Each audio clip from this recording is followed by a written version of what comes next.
Kepulauan Seribu terletak di utara Jakarta dan terdiri lebih dari 100 pulau dengan hanya 11 pulau yang berpenghuni. Kawasan ini dikenal karena keanekaragaman hayatinya yang kaya, termasuk terumbu karang, berbagai spesies ikan, dan ekosistem mangrove. Potensi kelautan di sini sangat besar dan menjadi sumber kehidupan bagi masyarakat lokal.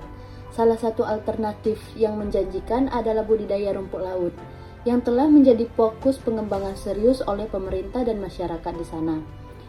Rumput laut tidak hanya memberikan nilai ekonomi yang tinggi, tetapi juga berperan penting dalam menjaga keseimbangan ekosistem laut yang ada di Kepulauan Seribu. Potensi sektor kelautan. Mari kita lihat lebih dalam potensi yang ada.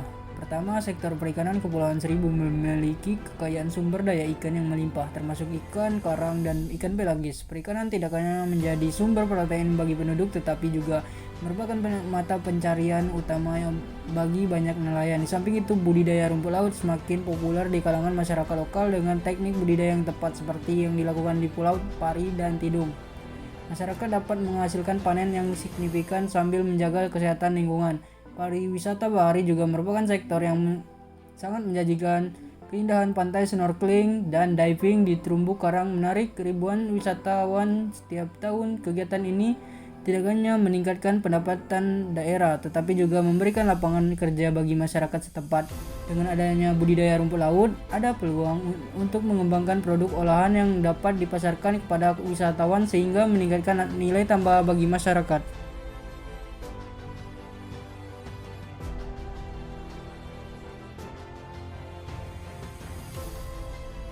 Untuk memanfaatkan potensi ini secara maksimal, pengelolaan yang berkelanjutan sangat penting.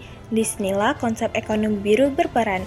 Ekonomi biru menekankan pengelolaan sumber daya laut yang berkelanjutan dengan mengintegrasikan aspek ekonomi, sosial, dan lingkungan.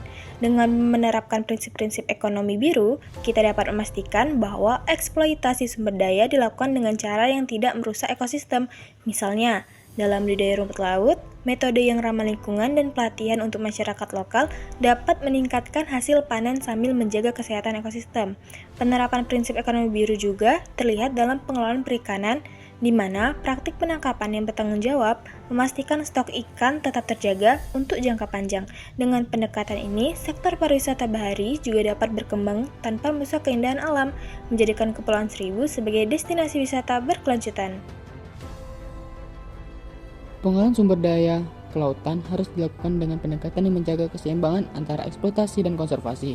Salah satu strategi yang bisa diterapkan adalah penerapan praktik penangkapan ikan yang bertanggung jawab dan budidaya rumput laut yang berkelanjutan. Untuk budidaya rumput laut, penting untuk menerapkan teknik yang tidak merusak lingkungan, seperti memilih lokasi yang sesuai dan tidak mengganggu ekosistem lain. Dengan cara ini, kita dapat menjaga populasi ikan tetap stabil dan ekosistem laut tetap sehat. Peran masyarakat lokal dalam pengelolaan sumber daya kelautan sangat krusial. Mereka adalah pihak yang paling memahami kondisi dan kebutuhan lingkungan sekitar. Oleh karena itu, penting untuk melibatkan mereka dalam proses pengambilan keputusan. Edukasi tentang keberlanjutan dan pentingnya menjaga ekosistem laut juga harus ditingkatkan. Program-program pelatihan untuk nelayan dan petani rumput laut mengenai teknik yang berkelanjutan sangat diperlukan. Dengan pengetahuan yang tepat, masyarakat tidak dapat meningkatkan hasil tangkap dan budidaya mereka, tapi juga menjaga keberlangsungan sumber daya yang ada. Tantangan dan solusi. Tentu saja pengelolaan sektor kelautan di Kepulauan Seribu tidak tanpa tantangan. Ancaman seperti penangkapan ikan yang berlebihan, pencemaran dan perubahan iklim sangat nyata. Pencemaran dari limbah domestik dan industri, serta sampah plastik mengancam kelestarian ekosistem laut. Untuk mengatasi tantangan ini, solusi yang bisa diterapkan antara lain adalah penegakan hukum yang lebih ketat terhadap praktik penangkapan ikan ilegal dan pencemaran. Kerjasama antara pemerintah, masyarakat, dan organisasi non-pemerintah juga sangat penting dalam merancang program rehabilitas ekosistem, seperti reboisasi mangrove dan restorasi terumbu karang, serta pengembangan budidaya rumput laut yang lebih baik. Dengan penerapan prinsip ekonomi biru, kolaborasi ini dapat menghasilkan strategi yang efektif untuk melindungi dan memanfaatkan sumber daya kelautan secara berkelanjutan. Sebagai kesimpulan, pengelolaan potensi sektor kelautan di Kepulauan Seribu memerlukan pendekatan yang holistik dan berkelanjutan. Dengan melibatkan masyarakat lokal, menerapkan praktik yang bertanggung jawab, dan bekerja sama untuk mengatasi tantangan, kita dapat memastikan bahwa keindahan dan kekayaan alam ini tetap terjaga untuk generasi mendatang.